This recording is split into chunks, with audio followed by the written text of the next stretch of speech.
इस वीडियो को लाइक करें, हमारे चैनल को सब्सक्राइब कर बेल आइकन जरूर प्रेस करें न्यू नोटिफिकेशन सबसे पहले पाने के लिए।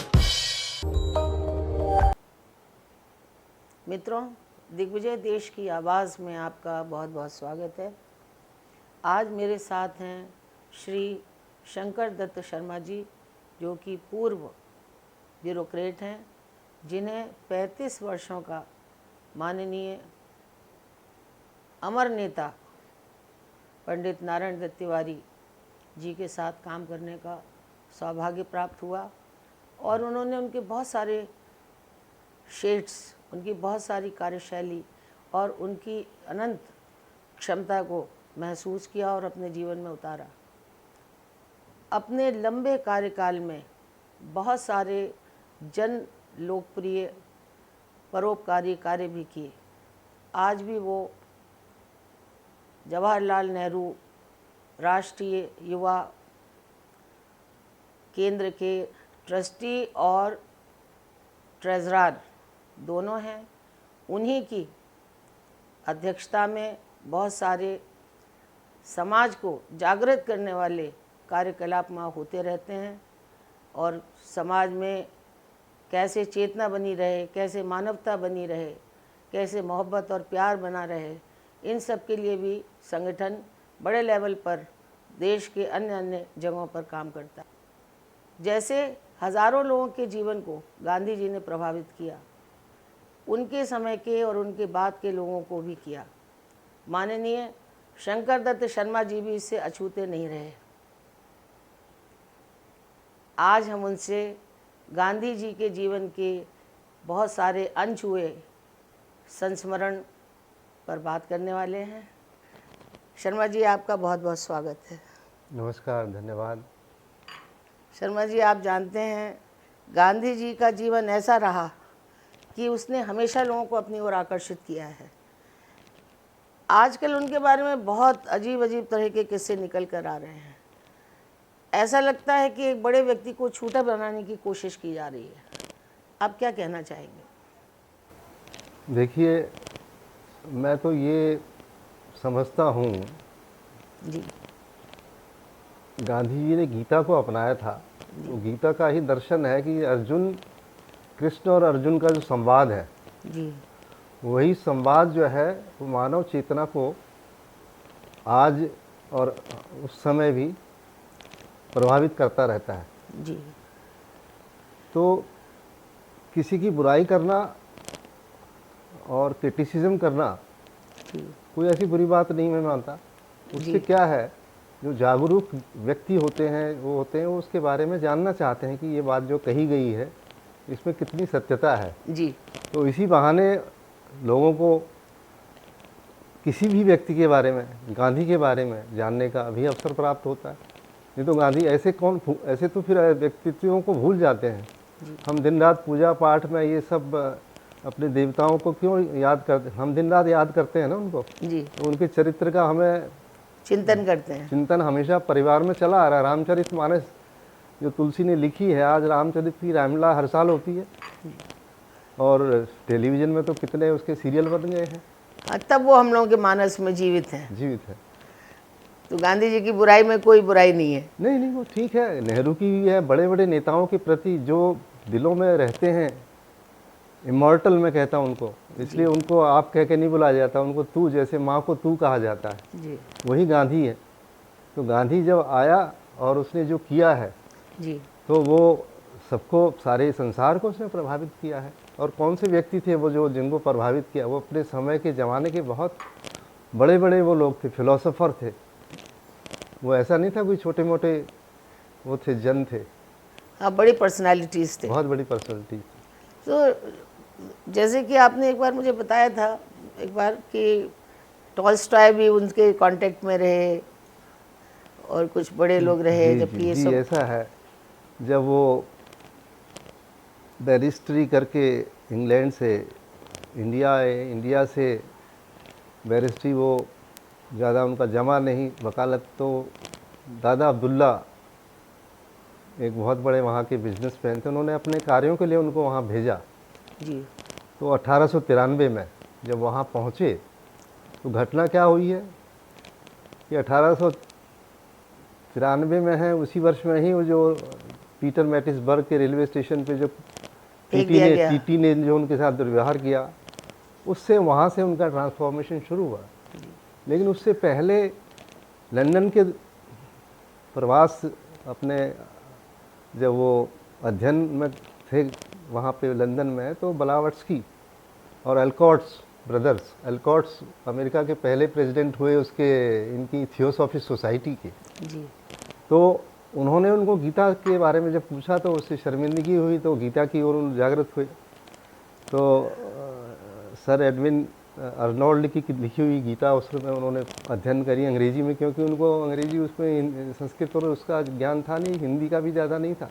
जी तो उसके बाद तो अफ्रीका में जा कर के उन्होंने गुजराती में गीता को उसका वो लिखा, ट्रांसलेट कर दिया। ट्रांसलेट किया। ओह अच्छा। और उनके जो शिष्य थे क्या देसाई बना, अच्छा, जो साथ ही रहते थे। हाँ, जो उनके बाद में यहाँ वो रहे, सचिव भी रहे, उन्होंने तो फिर उसका और भाषाओं में भी अनुवाद किया। एक किताब और पढ़ी उन्होंने वहाँ पे, unto this last, unto this last, ये उनकी लिखी हुई थी रस्किन की, तो सर जॉन रस्किन। यानी आपके हिसाब से ऐसी बहुत सी घटनाएं हुई जिन्होंने करमचंद को गांधी बनाया, महात्मा गांधी बना दिया। हाँ, ऐसी कुछ घटनाएं आप बताइए। देखिए, जब वहाँ गए तो जब ये रेलवे स्टेशन वाली जब घटना हो गई थी, उसके बाद उन्होंने 1894 तो उन्होंने नाटाल इंडियन कांग्रेस NIC जी उसकी स्थापना कर दी वहाँ। जी और साथ साथ फिनिक्स, डरबन में एक फिनिक्स जगह है, वहाँ पे 100 एकड़ की ज़मीन से उन्होंने फार्म खरीदा, 5000 कहते 5000 पाउंड्स में उसको खरीदा अपने पैसों से। अच्छा। हाँ, तो उनकी प्रैक्टिस वहाँ, क्योंकि वकील बहुत माने वकील थे, तो जिस कंपनी के लिए काम कर रहे थे उसके अलावा प्राइवेट भी केस करते होंगे, जी तो $5000 में खरीदी, पाउंड्स में खरीदी उस ज़माने में, जी और वहाँ पे सेटलमेंट तैयार किया। और जहाँ उन्होंने अपनी प्रेस, एक वहाँ उन्होंने अखबार निकाला था, एक तो हरिजन था। नहीं, हरिजन तो हिंदुस्तान में, हाँ, वहाँ कोई और निकाला हाँ। होगा। अच्छा, वहाँ भी निकाला एक अखबार। अखबार वहाँ निकाला उन्होंने, प्रेस, अपनी प्रेस खोली। अच्छा। और वहाँ जो वहाँ के जो मजदूर कुली इंडियंस और भी जो वहाँ के एशियन थे, उनके रहने की व्यवस्था करी, वहाँ मकान बनाए, और सबको एक समान वेतन मिलता था। एक समान वेतन की भी मैं अभी आपको बताऊंगा जी कि उनको ये विचारधारा कैसे, सोशलिज्म वाला माइंड में कैसे ये उस समय हुआ उनके। जी आयु देखिए, समय देखिए, और क्या विचार, कितनी तूफानी से गति से उनका वो कितनी सब उम्र चल थी? रहा है। 1894, 24 साल। अच्छा, ओके 89 में 69 में पैदा हुए जी। हैं। केवल 24 वर्ष की उम्र में। हाँ, मतलब 69 के बाद आप समझ लीजिए 1900 और 1894, 24 साल, 23-24 साल। और फिर 1906 में उन्होंने वहाँ का ऐसे ही सेटलमेंट जोहानिसबर्ग में खोला। फिर वो वहाँ से फिर उसको अपना हेडक्वार्टर्स बनाया, अपना इसका नाटाल इंडियन कांग्रेस का, जी और ख़ुद भी वहाँ रहे, उसी व्यवस्था के अंतर्गत रहे, जहाँ उन्होंने स्वच्छता, सफाई वगैरह का अभियान अपने हाथ से किया, और सब वर्कर्स को जी साथ रहने का, कम्युनिटी लिविंग और एग्रीकल्चर फार्मिंग, फिनिक्स में फार्मिंग करी, एग्रीकल्चर फार्मिंग करी, 100 एकड़ की ज़मीन पे फार्मिंग करी। तो गांधी ने अपने मतलब युवावस्था में एक उसका दीवान का लड़का, राजकोट के राजा के उसके घर के दीवान का लड़का, वहाँ किसान के रूप में, किसान भी कहाँ, मतलब कम्युनिटी लिविंग, ऐसी चीज़ें उन्होंने वहाँ उस समय शुरू कर दी थी।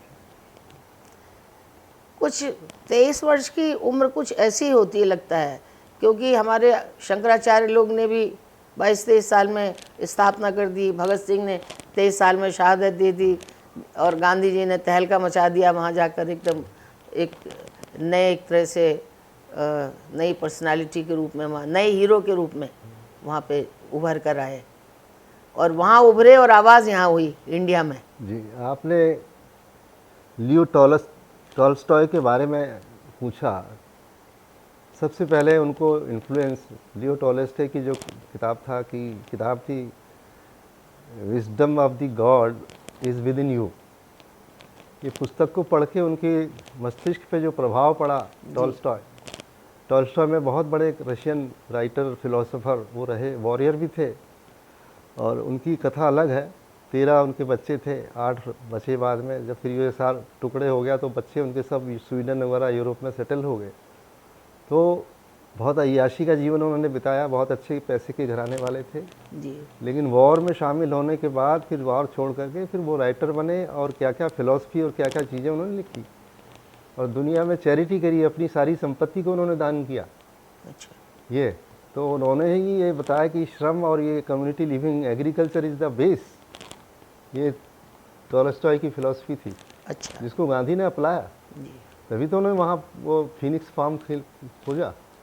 तो टॉलस्टॉय से उनकी व्यक्तिगत मुलाकात नहीं हुई, लेकिन पत्राचार के द्वारा उनके आदान प्रदान हुए टॉलस्टॉय के बारे में। उसके बाद दूसरे जो व्यक्तित्व उनके आए, जब वो जोहानसबर्ग से डरबन ट्रेन में यात्रा कर रहे थे, पोलक उनके एक अंग्रेज़ दोस्त थे जो वेजिटेरियन रेस्टोरेंट में उनके साथ वहाँ खाना खाते थे।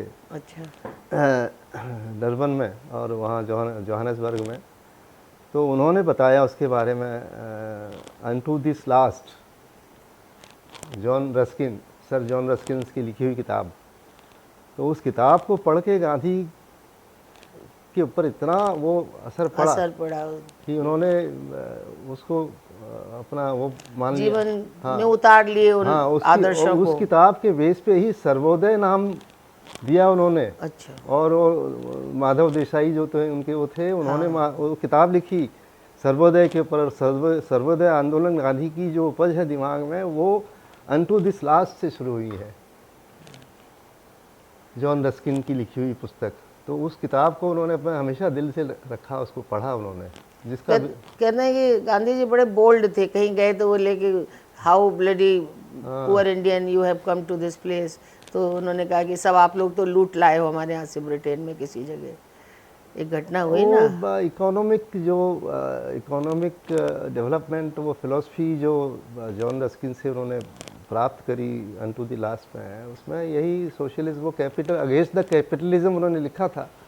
और जो किताब उसने लिखी थी रस्किन ने, तो उसका उस समय बहुत विरोध हुआ था अमेरिका और यूरोप में, सब जगह। तो फिर वो 1860 में उन्होंने लिखी थी, 62 में फिर उसको दोबारा और किताब के रूप में छपी। पहले तो वो ऐसे, he was essayist also, philosopher था, पेंटर थे, and he was the first painter of the Oxford university. हाँ, फाइन आर्ट्स के ये उनकी क्वालिफिकेशन थी, जो बॉर्न पेंटर जिसे कहते हैं, ये उनकी कला थी। फर्स्ट स्लेड प्रोफेसर, ये वर्ड वहाँ ऑक्सफोर्ड में और इसमें आता है, कैम्ब्रिज यूनिवर्सिटीज़ में। तो इस तरह से ऐसे व्यक्तित्वों से उसके बाद एक और फिलोसफर और राइटर थे, डेविड थोरू करके वो थे, Thomas David Thoreau. He was a philosopher and writer. 45 साल की उम्र में उनकी डेथ हो गई थी। 1817 में पैदा हुए थे और ऐसे उनकी 62 में डेथ हो गई थी। तो उन्होंने जो सिविल डिसोबियंस, असहयोग आंदोलन, ये उन्होंने उससे लिया था। यानी सर्वोदय भी उन्होंने एक पुस्तक पढ़ने के बाद लिया। हाँ। और असहयोग आंदोलन में लिया, असहयोग आंदोलन। और ये नॉन वायलेंस का भी उन्होंने लियो टॉलस्टॉय से लिया, जिसमें उनका वो टॉलस्टॉय का जो वो थी पैसिव रेसिस्टेंस, यानी वो बड़े उदार थे दूसरों के विचारों को ग्रहण करने के लिए। किसी की कोई बात अच्छी है तो सरलता से जी तो इस तरह से। और भी उस समय अपने समय के बहुत कुछ वो जाने माने जो व्यक्तित्व थे, राइटर थे, फिलोसफर थे, उनका प्रभाव उनके मस्तिष्क पड़ा, जिसको उन्होंने अपने जीवन में उतारा। नहीं, आप ठीक कह रहे हैं कि जैसे एक दीवान के बेटे थे तो एक शान और शौकत थी। दीवान से बड़ी क्या चीज़ हो सकती है एक स्टेट में। और वहाँ से चले फिर कोट पैंट पहन करके अंग्रेज़ी दाह होके विदेश में प्रैक्टिस करने गए, और वहाँ से आधी धोती में आ गए। समय के साथ? आधी धोती में नहीं, आधी धोती में वहाँ से तो सूट में ही आए थे, क्योंकि वहाँ का ड्रेस कोड जो था, तो ड्रेस कोड तो सूट और वो टाई और हैट ये पहनना ही होता था वहाँ पे, और कोर्ट में, और वहाँ पे डिसिप्लिन था अंग्रेज़ का बहुत बड़ा। रात को 8 बजे बाद तो घूम ही नहीं सकते, विदाउट ड्रेस कोड तो चल ही नहीं सकते, जिसके लिए उन्होंने वो किया था। जब उन्हें प्राइम मिनिस्टर हाउस के आगे से जब वो 9 बजे निकल रहे थे, तो उसने जब लात से उनको धक्का दे के गिराया, तो वहाँ फिर एक दूसरे व्यक्ति ने, गांधी को पहचानते थे, उन्होंने कहा आप केस करिए, मैं आपकी गवाही दूंगा। तो गांधी ने कहा नहीं, मैं अपने व्यक्तिगत मेरे पे जो भी अत्याचार होगा मैं उसके कभी रेसिस्ट नहीं करूंगा उसके बारे में।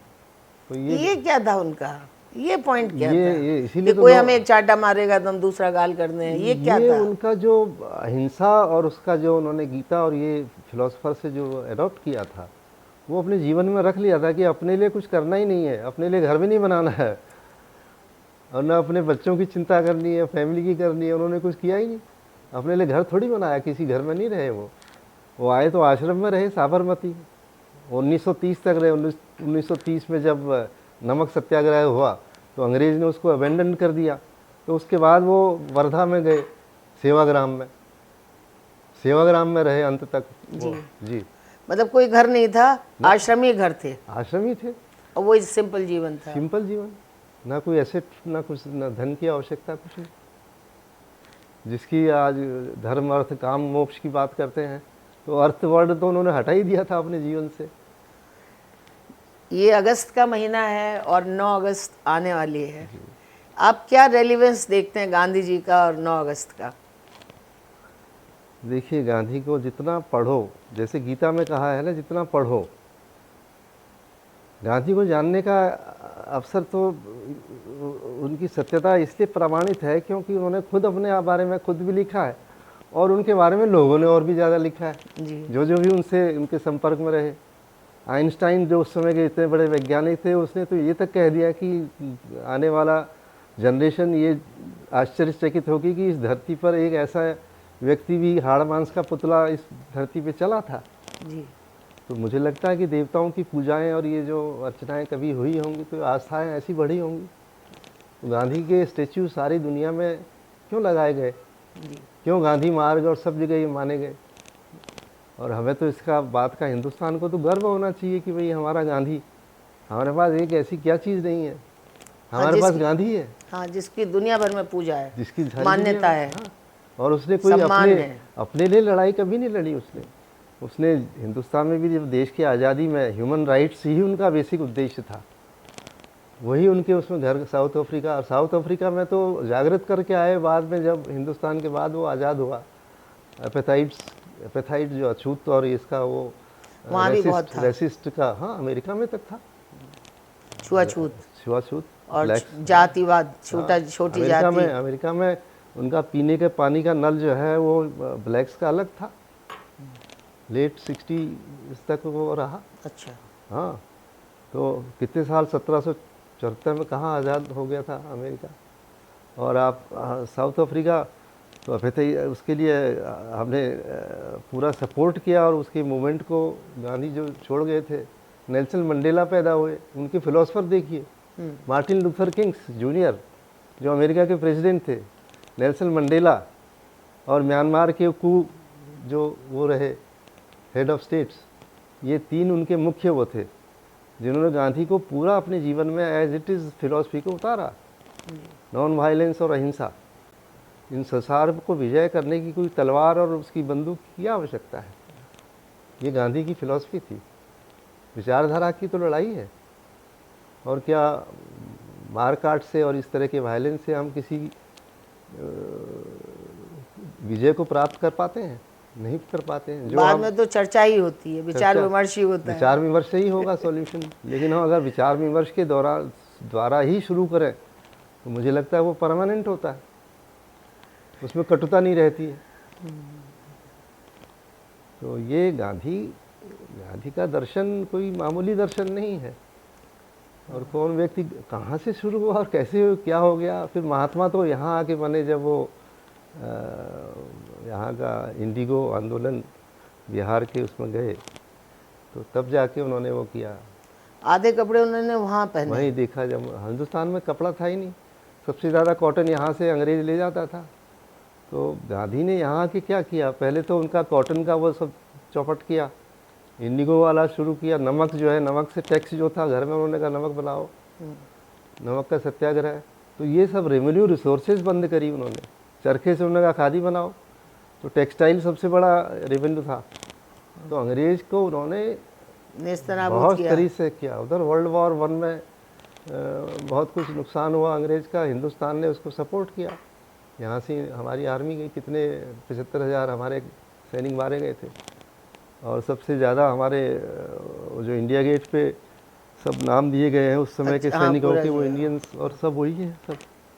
उसमें हिंदू मुस्लिम सभी लोग थे जो थे। वर्ल्ड वॉर 2 में तो फिर उन्होंने वो मान ही लिया। लेबर पार्टी आई थी, और लेबर पार्टी का एक और बताऊँ, जो लेबर पार्टी जो एटली, क्लेमेंट एटली जो प्राइम मिनिस्टर हुए, सरदार वल्लभ भाई गंगाधर, बाल गंगाधर तिलक ने कहा था कि अपनी डेथ से पहले ही उन्होंने, गांधी और इनको कह दिया था कि आप जो है लेबर पार्टी से अपने संपर्क बढ़ाइए, ये पावर में आएगी। 1906 में आई थी वो पावर में। अच्छा। तो उन्होंने किसको अपना आइडियल माना था? थोरू और उसको रस्किन को। अच्छा। लेबर पार्टी लिबरल पार्टी का ही स्वरूप थी। सोशलिज्म का उसमें पैटर्न उन्होंने लेबर पार्टी ने अडॉप्ट किया। अच्छा, उन्होंने दूरदृष्टि से देख लिया था हाँ, कि फाइनली जो है लोग लिबरल्स को ही पसंद करेंगे। हाँ, तो बड़ी वो बाद में आई, काफ़ी उसमें आई। तो चर्चिल के बाद वो लेबर पार्टी बन के आई। चर्चिल भी एक बार लेबर पार्टी के मेंबर रहे, लिबरल पार्टी के रहे। फिर एटली के उसमें जब है वो, क्योंकि अंग्रेज़ टूट चुका था वर्ल्ड वॉर 2 में भी, उसमें भी। और यहाँ उन्होंने 2 बार दूसरा कमिटमेंट था कि हम आपको आज़ादी देंगे, क्योंकि हिंदुस्तान सब तैयार हो गया था एक किस्म से अपने देश को चलाने के लिए। सब तरह की हमारे पास, हालांकि पॉवर्टी थी, एजुकेशन की कमी थी, बहुत सारी चीज़ें न हुए थे भी, हमारा जो इनहेरेंट जो वो था स्किल थी, उसके द्वारा फिर हिंदुस्तान ने चलाया। फिर जवाहरलाल नेहरू बनाए गए प्राइम मिनिस्टर, उसके पीछे भी पूरे लॉजिक्स और वो कहानियाँ हैं। आज के लिए बस इतना ही। मिलते हैं फिर किसी और शख्सियत के साथ। तब तक के लिए कैमरामैन सुनील गौतम के साथ मधु श्रीवास्तव का नमस्कार।